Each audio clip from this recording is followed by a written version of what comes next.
Oke,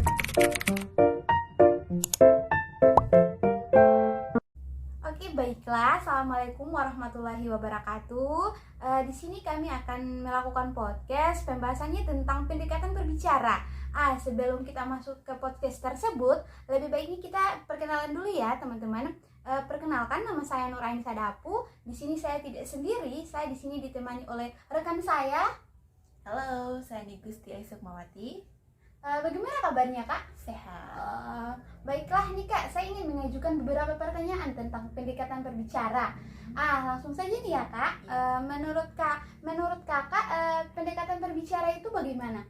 Oke, jadi pendekatan dalam berbicara itu hal yang dilakukan untuk mendorong seseorang untuk berani berbicara, bertanya, menyampaikan pendapat dengan menggunakan kata-kata yang benar, yang baik, yang dimana dapat dipahami oleh pendengarnya, seperti itu. Oh begitu ya Kak, kita harus memahami lawan bicara kita dulu ya Kak.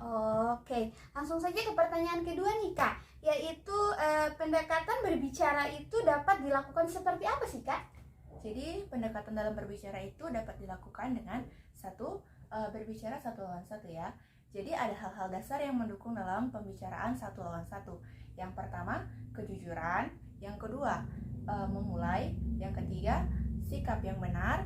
Yang keempat, keterbukaan terhadap diri sendiri. Begitu ya Kak, kita harus paham-paham dulu tentang itu ya Kak. Jadi saya jelaskan sedikit Iya. tentang kejujuran di sini. Yang dimaksud itu adalah yang dimana menyampaikan topik sesuai dengan fakta atau kejadian nyata, yang dimana tidak dilebih-lebihkan atau dikurang-kurangkan terhadap topik tersebut, seperti itu. Kemudian lanjut untuk berbicara dengan orang asing. Tentunya dalam kehidupan sehari-hari kita tidak akan hanya berbicara dengan orang yang kita kenal saja kan? Ya, kita harus bertemu dengan orang-orang lain juga. Iya, seperti itu. Jadi kita akan bertemu dengan orang asing atau orang yang tidak kita kenali, seperti itu. Jadi ada 4 hal dasar yang mendukung dalam berbicara dengan orang asing. Yang pertama, menghilangkan rasa malu, mengatasi rasa malu. Yang kedua, berani memulai. Yang ketiga itu pertanyaan yang harus dihindari. Yang keempat, sikap yang benar. Nih Kak, bagaimana sih mengatasi rasa malu nih saat bertemu dengan orang-orang banyak ini, Kak? Oke, jadi cara mengatasi rasa malu di sini yaitu menganggap bahwa lawan bicara kita itu sama-sama tidak tahu, yang dimana kita sama-sama belajar dalam topik pembicaraan tersebut. Seperti itu ya Kak. Oke, begitulah teman-teman.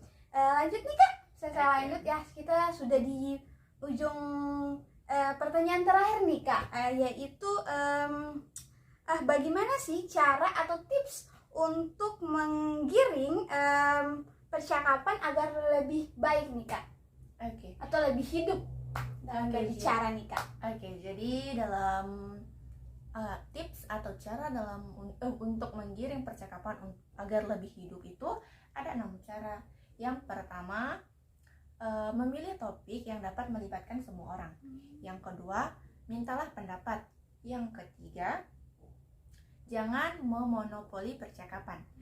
Yang keempat, bantulah orang yang pemalu dalam kelompok tersebut. Yang kelima, jangan menginterogasi teman kalian. Dan yang terakhir yaitu pancinglah pendapat. Jadi bisa dijelaskan salah satunya yaitu membantu salah satu orang yang pemalu dalam kelompok tersebut. Misalnya kita ini sedang menyampaikan sebuah materi. Jadi dalam acara tersebut pasti ada audiens pendengar. Pasti ada. Kemudian ada dalam kelompok audiens itu pasti ada yang lebih antusias untuk mengikuti, ada yang hanya diam saja, cuma menyimak nih Kak, nggak banyak cerita atau bertanya. Seperti itu.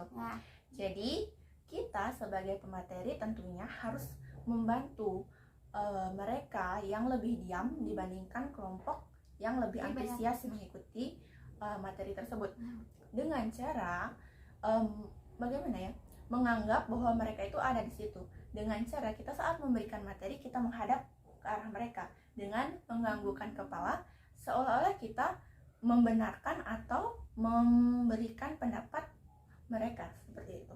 Jadi mereka itu menganggap bahwa mereka itu tetap dianggap sebagai audiens seperti itu. Sebagai diberikan materi ya gitu ya Kak. Oh, oke nih Kak, terima kasih untuk hari ini untuk menjawab pertanyaan-pertanyaan tersebut. Oke?